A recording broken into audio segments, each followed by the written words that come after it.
There we go. Good afternoon, everybody. Hello, Mr. Vice Chair. Charlie, shall we begin?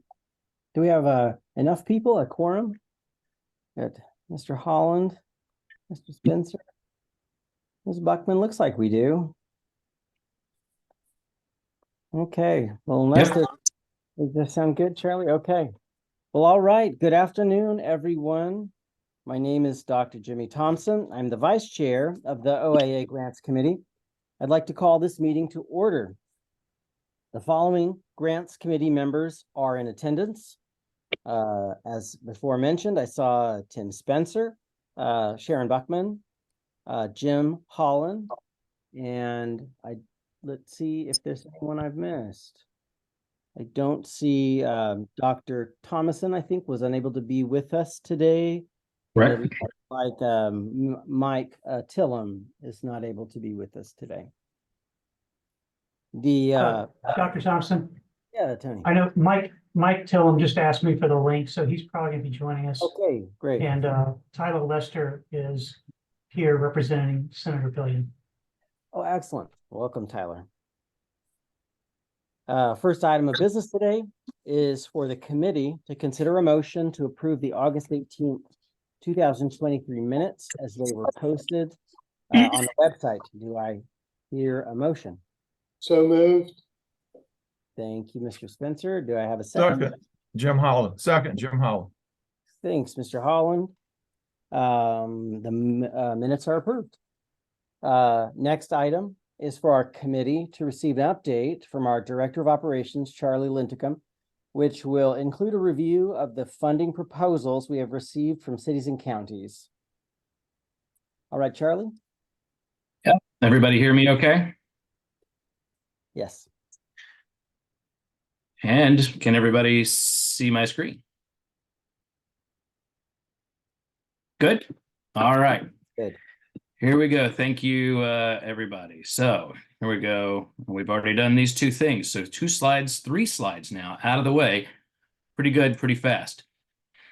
So briefly, I wanted to give you a small update on the status of our grant programs and application cycles. There's been a few tweaks since the full board meeting last month. So for state agency awards, we've received 9 of the 16 signed MOUs. Some of the agencies are still working through their process, and some have got some questions and small revisions we're working back and forth on. We currently have funds transmission in process for 4 of those agencies, totaling about $2.3 million. This is kind of our first guinea pig bit, because transferring to state agencies takes a few more steps than it does to get money to localities. You might think it was easier, but administratively it has more steps. And so we're working with our fiscal agent, DBHDS, along with the Department of Planning and Budget to get those facilitated. The next proposal window for state agencies will open around April 1st to June 1st, which would be new proposals as well as amendments to current ones and renewals. And I'll present more details around that and any possible process revisions at the February 23rd Grants Committee meeting. So the city and the county awards from the previous cycles, we received all documents from 23 of the 40 cities and counties, and of those 23, we've transmitted now $5.6 million to date. Many of the others are working through documents, especially around the cooperative partnerships, getting those operational agreements together, and those types of things. Some are debating about having to maybe make some changes later in this cycle to them, and are kind of trying to mull those over before they finalize the initial award process. And we also have the special planning grant cycle, for which we will hear applications for today, that was open from 7/1/23 to 9/30/23, just for individual cities and counties who had not already received a planning grant. And then currently we have our city and county awards cycle that's open for individual distribution, gold standard, and cooperative partnerships. That opened on October 1st of this year and will go through April 1st of next year. There are 2 more grants committee meetings after this that relate to applications for this cycle, one on February 23rd and one on May 23rd. So we'll be talking about planning grants today. There's also one individual distribution grant application that came in. So our budget for FY24, as you see, is about $3.7 million. That was money that was carried over from the previous fiscal year that wasn't spent from the first round of planning grants. Our proposed award total today is $469,750. So there's a balance remaining of 3.2. If we don't elect to do any other planning grants during this cycle, which I don't know that we have the capacity to do at this point in time, and we don't currently have plans for, this money would revert back into the unexpended portion of the unrestricted fund, unless we decide to do something with it in FY25 related to planning grants. So we have time to still think about that and talk about that down the line. So, as also mentioned on the agenda as part of this is a proposed schedule of grants committee meetings for fiscal year 24. The February 23rd meeting, it will need to be in person because this is all virtual meeting. Can't have virtual meetings back to back. So that will be in Richmond at the OAA's office, where we'll consider any city or county grant applications. This would primarily be amendments to current awards, or for individual cities and counties, or new city and county awards. It's very minimally likely that there would be something to come in where we would actually take action for a cooperative partnership projects, because we have to look at all of those together once the period is closed. The May 23rd, 2024 meeting is currently scheduled for Farmville at the Prince Edward Volunteer Rescue Squad, which is where we had our meeting back in August of this past year. Logistically seemed to be not too terrible for a number of our committee members here. So we're going to try that again. We will again be looking at city and county grants, and this will include all of the cooperative partnership applications, both new as well as amendments or renewals to current projects. August 2nd will be all virtual, and where we'll consider state agency proposals. And then December 6th, we'll potentially back at Farmville in the same location again for city and county grants. So those would be for new ones on the cycle that would open around October 1 of 2024. So that is our proposal.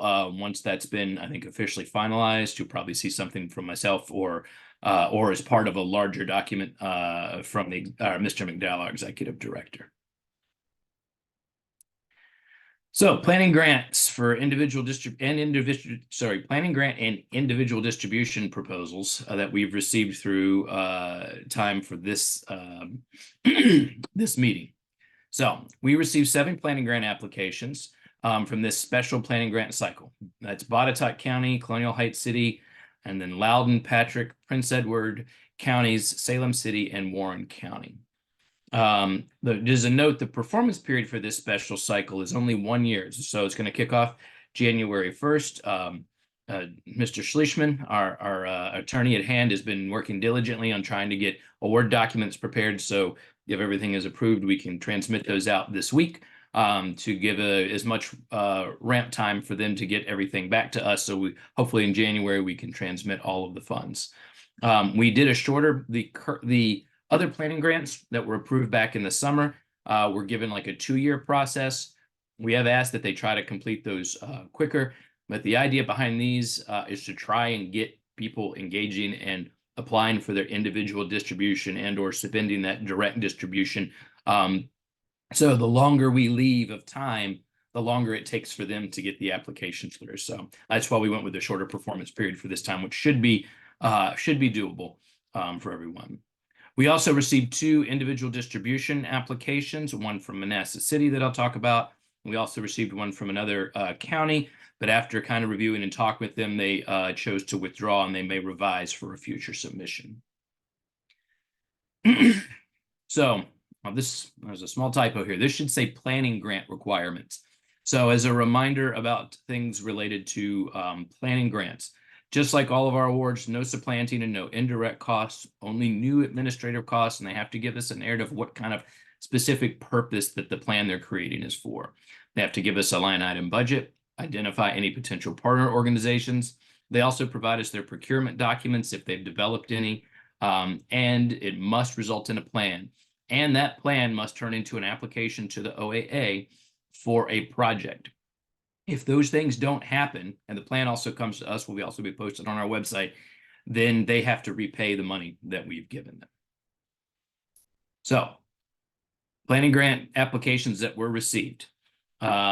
Individual city and county. So I'm going to start with Loudoun County, which in your packet of information that came along with the agenda, it's a little out of order, but I'll explain why in just a minute. Theirs is a little different from the rest. So Loudoun County wants to both create an opioid response plan and hire a opioid response program administrator. They are looking for $200,000 from the OAA. They are providing a $160,000 match from their general fund, so long-term sustainability on this, for this program administrator to oversee all of their opioid response initiatives.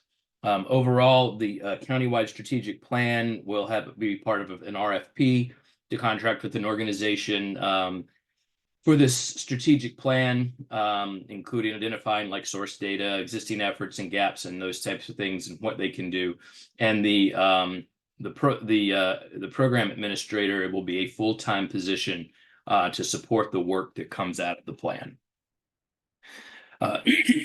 So the other 6 proposals all were from very similar sized cities and counties, and all were kind of touching around different flavors of the same thing.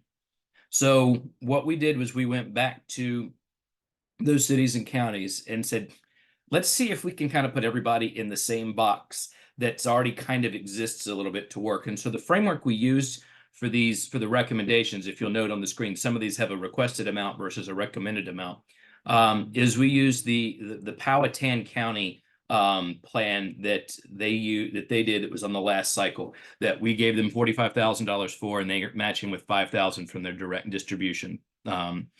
So that's a $50,000 total. They're moving through their procurement process for that. They had a very well thought out request for procurement, and additionally, it has cooperative language. So anybody that's awarded a planning grant or wants to just do a planning process on their own can pull from that contract without having to go through a normal procurement process. Additionally, if any of these that I'm about to go through get an award, one of our contingent requirements is that if they do an RFP, they put cooperative procurement language in as well. So there could be other opportunities for other localities to use those vehicles.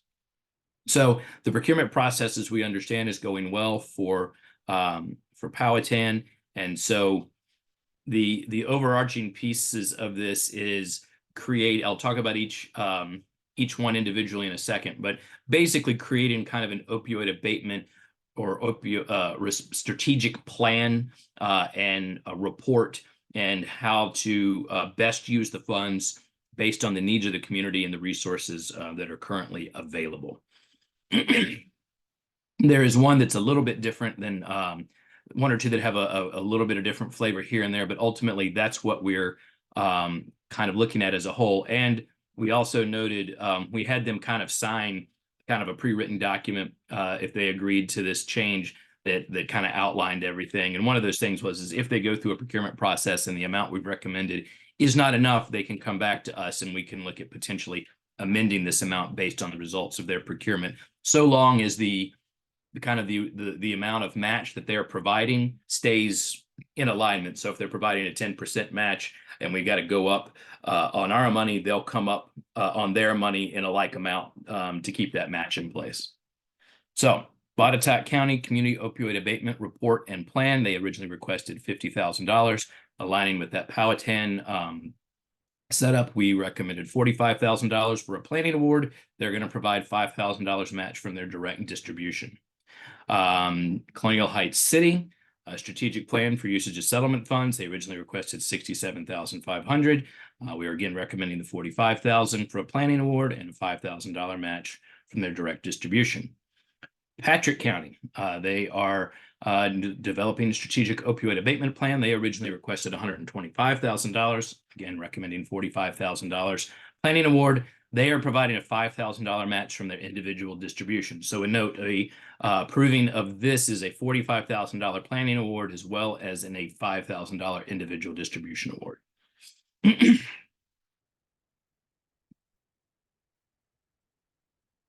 We go. Prince Edward County. This one also has a little bit different flavor. Gap analysis and abatement plan.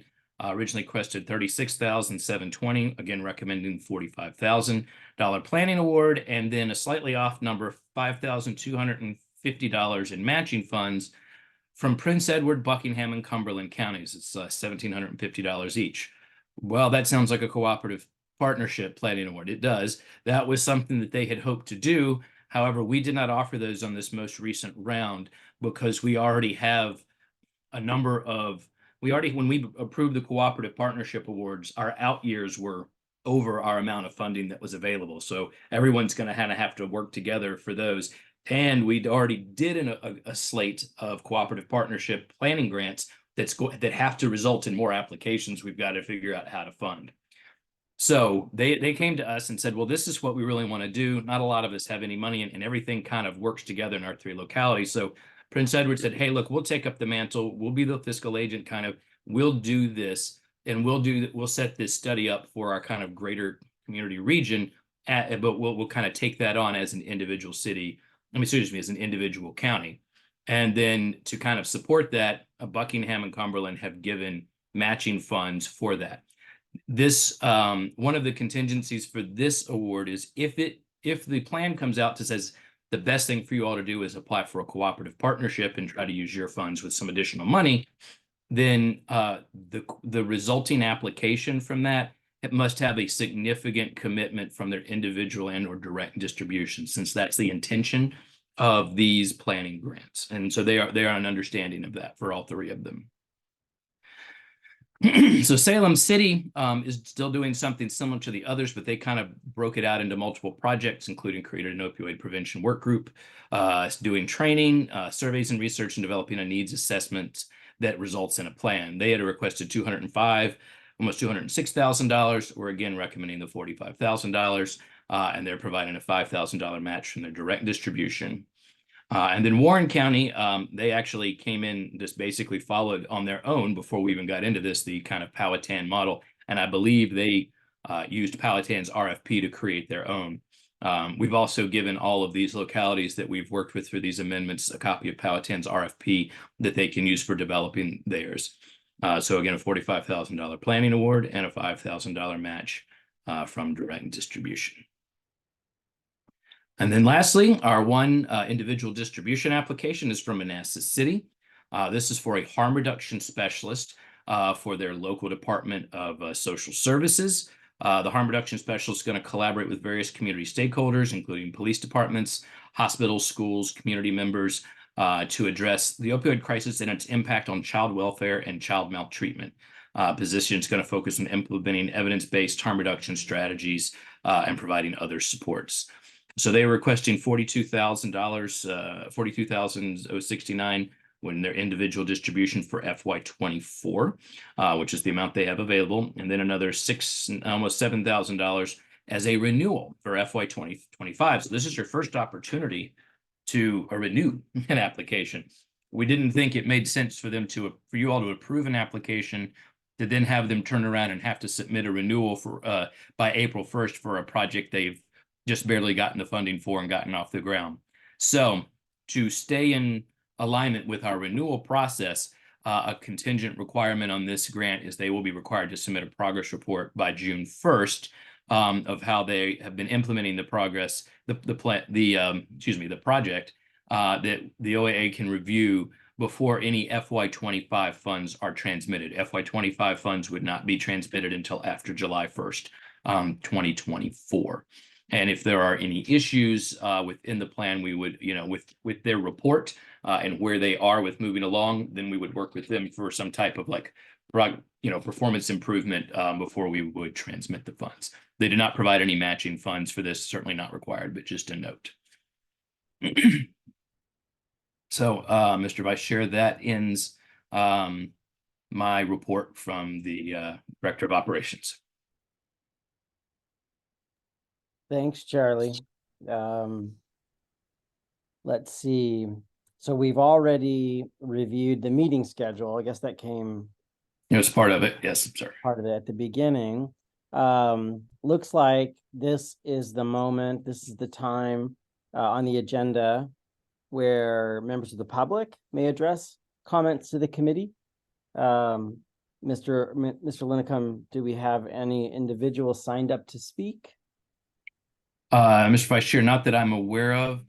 Ms. Moisan, are you aware of anyone that has signed up to speak recently? No, but if anybody in the chat will raise their hand, I can go ahead and let them chat if we want to wait just a minute to see if anybody does. Okay. That's good. Okay. While we're waiting, recognize that Mr. Tillum here joined us. So another grants committee member.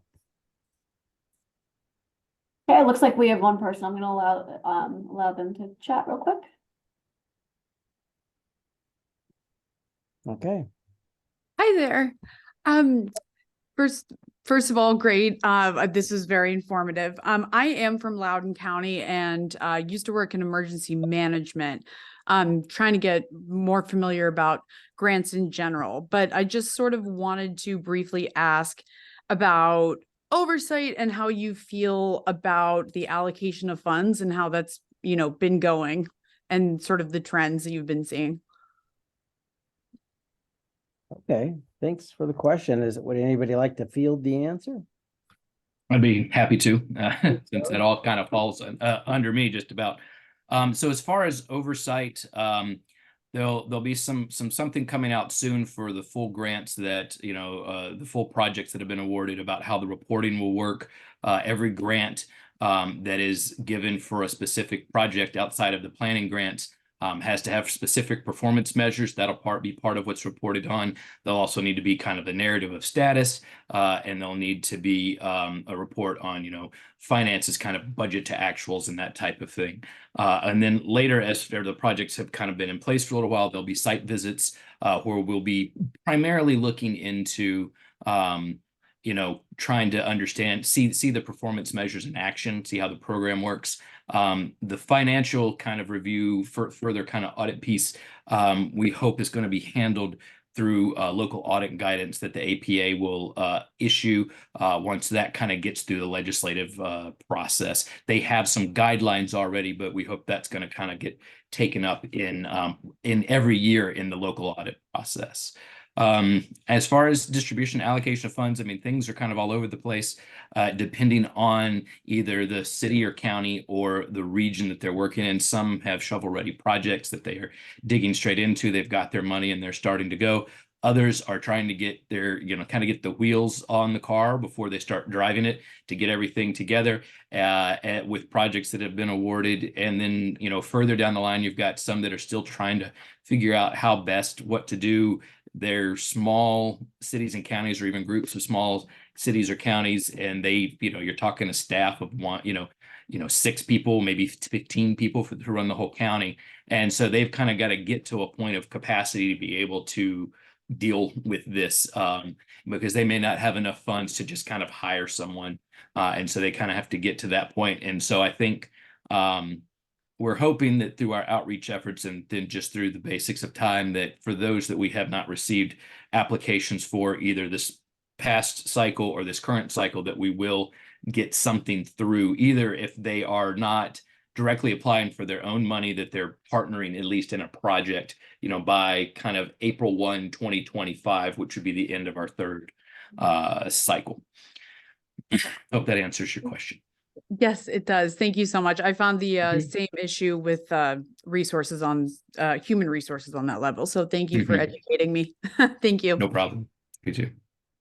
All right. And thanks again for the question. Are there any others? There are no others. Okay. Well, great. Thank you very much. Okay. We'll now move on to the new business section. And first consider the approval of the planning grants as they've been presented. I'm looking for and will ask for a motion that the OAA approve the block of individual planning grants to cities and counties as recommended by staff, for which there are no recusals. So can I get a motion to approve? Motion to approve, Mr. Chair, Jim Holland. Jim? And can I Tim have a Spencer will second that motion. Thanks, Mr. Spencer. Any opposed, please so indicate. There's no opposed. The motion passes unanimously. Thanks, everybody. Next, I'm seeking a motion that the OAA Grants Committee approve the individual planning grant for Patrick County as recommended by staff. Mr. Vice Chair, there's a recusal from this one. I believe Okay, Ms. Buckman has a statement. Yes, okay, great. Go ahead, Sharon. so,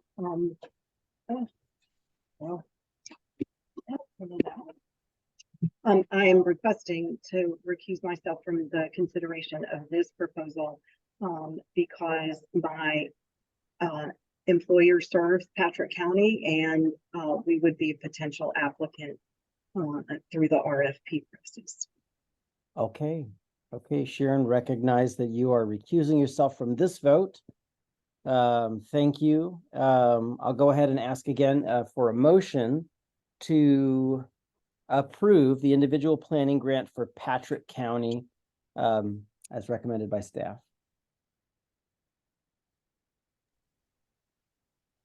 So moved. Motion? And I thank you. second that, Jim Holland. Thanks, Jim. Thanks, Tim. For those present, any opposed to passing this motion to approve the planning grant for Patrick County? Any opposition? Hearing none, the motion is passed. Recognizing the recusal from Sharon Buckman. Thanks, Sharon. Okay, next, we're going to consider the approval of individual city-county grants. And so looking for a motion that the OAA approve the individual distribution grant to Manassas City and counties as recommended by staff. So moved, Jim Holland. Thanks, Mr. Holland. Can I get a second? Second by Tim Spencer. Thanks, Mr. Spencer. Any opposed, please indicate. Seeing no opposition, the motion is passed. Now, finally, would take a moment to consider approval of amendments to existing grants or awards, but from the notes, there are none to consider for this meeting. So I guess we can move past that and go straight into adjournment. Do we need a motion for that? Or can we just adjourn? What do you think, Charlie? As long as no one has, I hear no objections, Mr. Vice Chair, or I hear no other questions or items for discussion. So unless anybody has any, I think a motion would probably be in order, just to follow Robert's rules. Motion to looking for a motion to adjourn the meeting of the Grants Committee. So moved. All right, Mr. Spencer. And then Mike with a second. Thank you, Mr. Tillum. The meeting is Let the adjourned. record reflect that Mike had an enthusiastic second. Adjourn the meeting. Thanks, everyone. Thank Thank you, guys. you. Thanks, Sarah, guys. Sarah, thanks, everyone. All right, Signing off. thank you.